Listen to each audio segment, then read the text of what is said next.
Hello, this is Sealchan, and this is my modded Minecraft 1.7 Infinity Evolved Progressive Let's Play series. This is the first episode. This is probably the fourth time I have attempted to start this series, but fourth time is a charm. Let's hope. Anyway, this is my base camp. So, as I explain in my video that explains what I mean by progressive Let's Plays, this is going to be a series that shows what I've done in intervals, what I call a round. Actually, since the music is playing, let's just go for a walk, and I'll tell you what's up for this episode after the music is done.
Okay, well, as you see here to the north of where I've set up my base camp, oh my, that's a flood.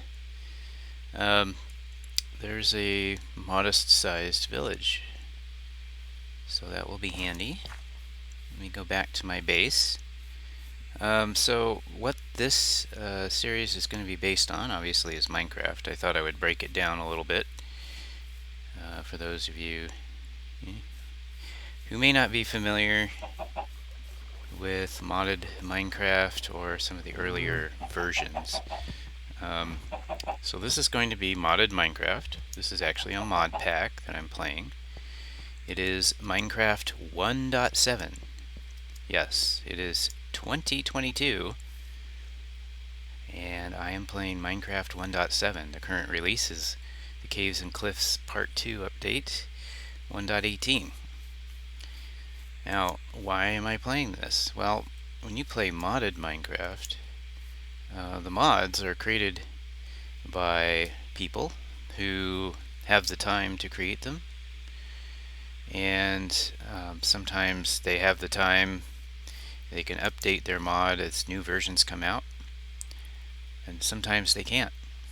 So there have been times in the history of Minecraft when modding has become Well, let's say the modders have kind of focused on particular releases. 1.7 is probably one of the early great versions of Minecraft in which a lot of classic mods were created, as well as mod packs, which are just ready-made collections of mods. What was that? Something's falling. Let's check it out. Oh yes, one of those slime islands from Tinker's Construct. Anyway, yeah, so in the earlier history of Minecraft, as mod authors created mods, mod pack authors collected mods. Feed the Beast is one such group who's made some very prominent and famous mod packs in modded Minecraft. This one is perhaps one of their more complex, larger mods. It's called Infinity Evolved, and after its initial release, they later came out with something called Expert Mode. So in normal mode, it's just the mods gathered together with some configurations to make sure it all works nicely. But in expert mode, they tweak the recipes and create a kind of linear progression. This book here, called the Quest Book, is the guidebook to how to progress through that progression. So 226 quests in total. 10 are starting off unlocked, 1 is completed, and I guess that means there's 9 quests left available to do. So, in this series I'm going to, excuse me here, and make a note. I'm going to just show you what I do after each little interval, which I call a round. So when I play my progressive game, I always plan out a round. I create a list of tasks that are performed by professions, which is like considering as if you're a villager and you're doing a certain task because that's your job. So it's a light role play. And once I complete those tasks, then I finish the round. I create a video documenting what I've done, and then I move on to the next round. So this is what I did for round 1. Now let me just kind of go down the list. First of all, I spawned in this Extreme Hills biome. That's the vanilla biome, which has all these great mountains with snow on them. I spawned over that way in a very small, near a small basin area. That was very, very beautiful actually, but I thought, it would be good to explore around before deciding on my base camp. Now, as you see here, the sun is setting, so I'll probably go to sleep. I'm not at all prepared to survive the night, except I can in this base camp, but I'm not going to have you sit there in the dark. Anyway, the one thing I did do that was a cheat, this is survival mode I'm playing, but I did cheat myself a bed as my single starting possession. Now the game itself provides you with 2 books, one for Open Blocks mod and one for Tinker's Construct, as well as this quest book for the expert mode, and 16 apples. That's all you get to start with. But I added the bed. And the reason I did that is just because when I start the game, I like to pursue my progression. I'm not so interested in just the out-and-out struggle for survival that begins the game. So what the bed does, obviously, is it lets me wander around the world until I decide where I want to create my base camp, which is always my first step. And I can just go to sleep at night, and it's pretty mob trouble-free that way. So, only cheat, but yeah, just thought I'd be open about that. The new morning. So the Explorer, we walked all around the. Let's see if we could take a look here on Journey Maps. Excellent map. So again, I spawned over this way. So we just kind of did a circuit around the edge of the Extreme Hills biome, and I decided this basin here is a little bigger. It has a nice ravine that we can use for mining, which doesn't really show up on here. Interesting, I can show it to you, but yeah, actually it may be underneath these mobs here, but oh, is that the village? Yes, so to the north we have our village. Anyway, I wandered around here and I thought, wow, this basin is beautiful, and as I've been showing you, I think you might agree, this is just a amazing location. So yeah, so the ravine is right here. Let's see, I'm facing it on the map. Oh, I'm looking in the wrong direction. So yeah, the ravine's here. It doesn't show you how deep it is, but yeah, so we've got everything we need right here up in the mountains. So that was the explorer's job. Then the digger does the base camp. So the digger is just a person who, once he gets his shovel, oh, let's get an egg. Got pretty good mobs population around here. So the digger just this takes a flat hilltop here, and he just punches up dirt like this and puts it in on this side, creating a 2-block high wall on the outside so mobs can't get in. Of course, we can jump that. And then I do a 1-2 step area. This is 7x7. 1, 2, 3, 4, 5, 6, 7 on the interior, so 9x9 wall, 11x11 around the outside. Then I take and this leaves me with a lot of extra dirt. In fact, I've got a whole stack here. I create a little bit of I don't know, a deck or just something to hide under. This effectively reduces your visibility to mobs pretty well. It also gives you, in case an Enderman comes in here, 2-block wall or 2-block high ceiling to hide under. And yeah, now this is here just because I couldn't dig in the stone. I don't have a pickaxe, so I needed to keep it to be 2 blocks high.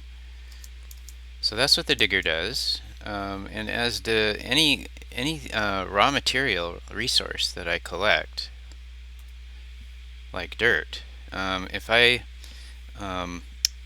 discover it by digging it up and it falls in my inventory, I set as a goal to collect a stack of it, and I've already done that. So I'll explain to you probably in later videos what that's all about.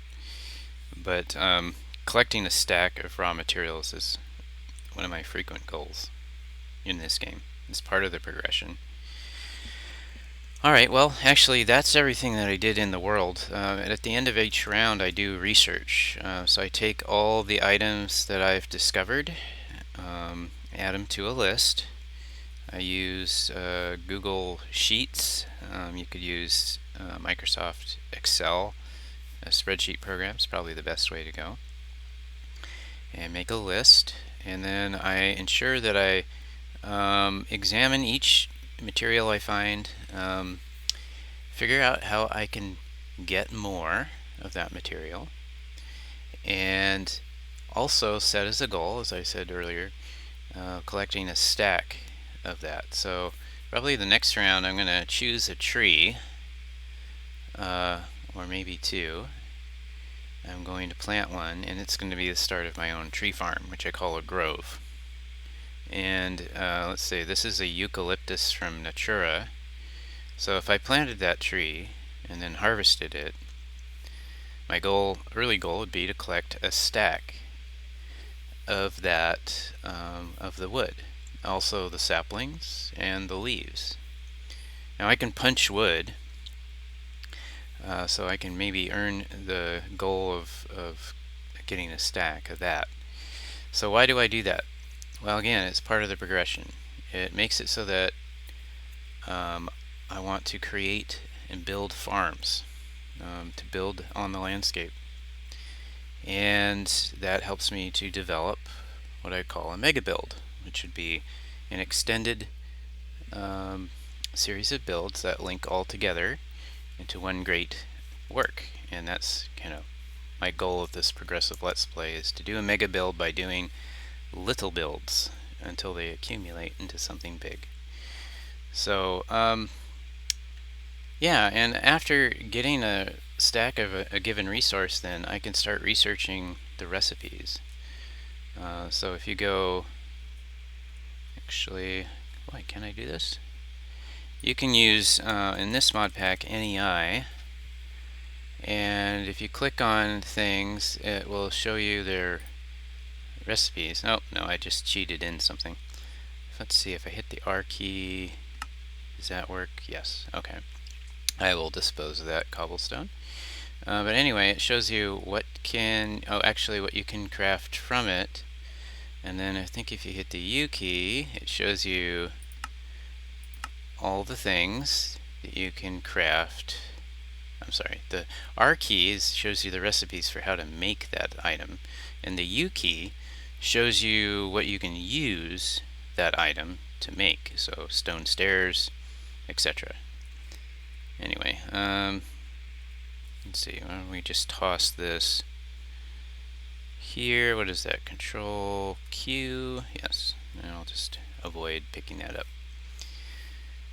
So anyway, yeah, part of my progression is to gather a stack of something, and then and only then do I get to start crafting things from it. So anyway, this is my first episode. Please stay tuned, and you'll see this little camp in the beautiful mountains slowly turn into an expansive base with farms and quarries, workshops, residences. I'll probably bring villagers in. It's going to turn into a mega village, home base, factory situation. So, this is Sealchan. Hope you've enjoyed this episode and hope to see you in the next.